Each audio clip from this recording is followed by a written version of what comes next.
Monuments to their leaders, monuments to their gods, often one and the same. A lot had happened to Israel in 400 years. They had come to Egypt with Joseph, royal guests. They had become slaves.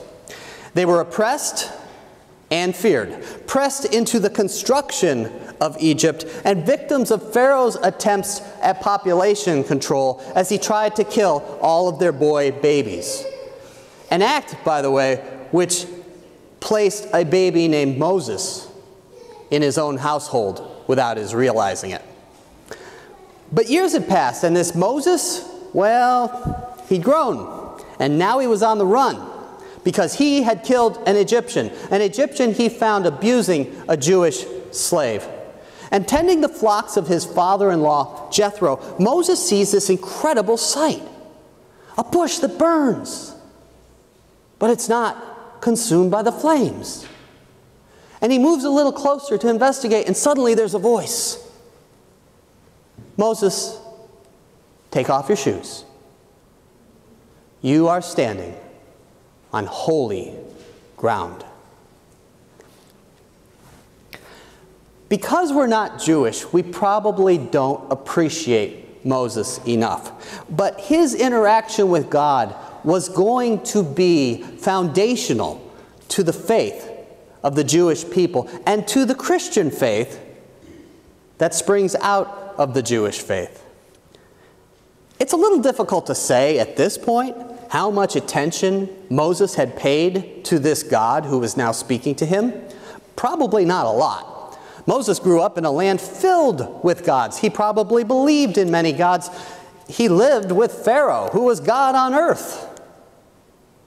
But Moses was about to find out his life was going to change. And this God, who was very real,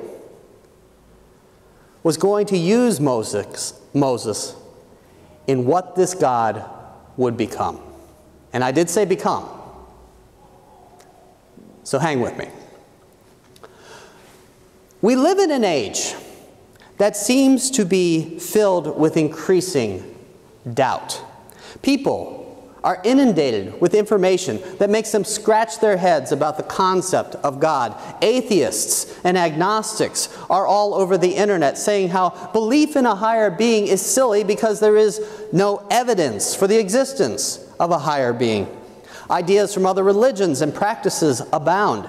And we sometimes see Christians try to beat on these ideas or denounce them as evil, even though some of them are pretty good ideas that convey truth. And finally, the evil wrought in God's name is constantly before us. Horrible act after horrible act in history and in modern times done in the name of God. With all of that, who wants to believe? And it's a question a lot of people have asked. And some have answered in the negative, saying, I just can't look at that and still believe, or I just don't believe anymore.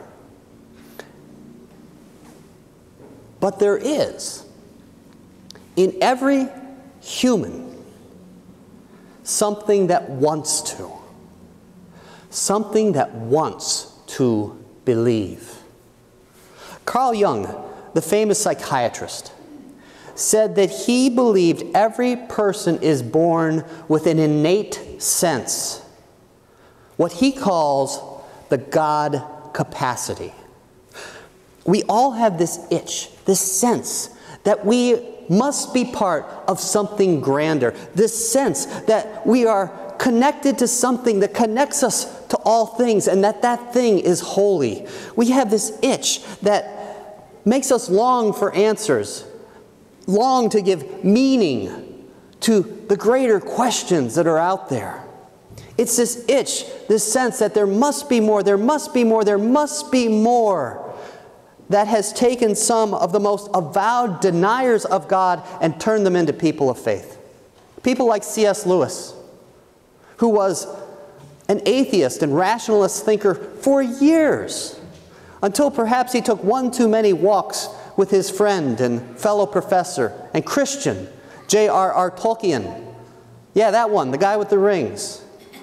And he realized that the hole in his soul would only be filled by faith. Another one of these folks comes from the Jewish tradition, and her name is Nancy Ellen Abrams. And she's the author of a new book, A God That Could Be Real. An avowed atheist who had walked out of her synagogue when her rabbi yelled at her for saying the wrong thing in confirmation. She is the wife of a famous astrophysicist and was quite content in her atheism until she found herself having to come to terms with a lifelong eating disorder. After years of frustration with binge eating, she came upon a program that was very successful for many people. But it was a 12-step program, and she was shocked to learn that joining the group meant agreeing to submit to a higher power. Submission to God, as the group said, as all 12-step programs do, as you understand God. So somewhat perplexed, but desperate, Nancy began a prayer life according to the dictates of the group. And it worked. It worked. But being very scientific, philosophical, and inquisitive, she started to try to unpack why. Why was it working? Why was she feeling so much better? Why did she suddenly feel whole? What was going on? And she decided it's a trick. She decided it was just a trick, that she must be praying to the higher parts of her own mind. In other words, she decided that she was only praying to something already inside herself. But the minute she did that, everything fell apart. Her healing ceased. Food became Lord over her again, even as she tried to say the same words in prayer. She had to give herself over to the experience of a higher being, even if she could not make rational sense of God, in order to be healed. Her book's kind of amazing. I don't agree with a lot of what she says about God, but what she's done is she's taken what is known in the scientific world and created an understanding of God that she feels is both defendable and rational from a scientific point of view. I certainly learned a lot reading it. And the result for her is a God that doesn't completely look like the God we're used to, but a lot of it is very familiar. A God who loves us, a God we can go to in prayer, a God of all, and a God who helps us to act in the world. Which brings me back to Moses and us. Moses went from his experience at this bush and on that holy ground back to his people and back to the courts of Pharaoh. And boy, oh boy, did he encounter some unbelief. The Israelites questioned his authority. They, after all, believed in lots of gods. They were in this land filled with gods. Who was this guy coming along and saying he was representative of this obscure god of their ancestors? Pharaoh just laughed, and then he oppressed the people of Israel even more. Israel, now suffering even more, really started to scream. But eventually, through all the shouting, God was revealed through Moses in some pretty devastating ways. With God, Moses rose above the challenges put before him by the Pharaoh and by his own people. With God, Moses rose beyond the unbelief and brought his people out of Egypt. Not that they were quite done with unbelief. Moses would get an earful of that many times over the 40 years he had the people, but bring them to a new land he did. Remember in the scripture when God says his name? I am what I am.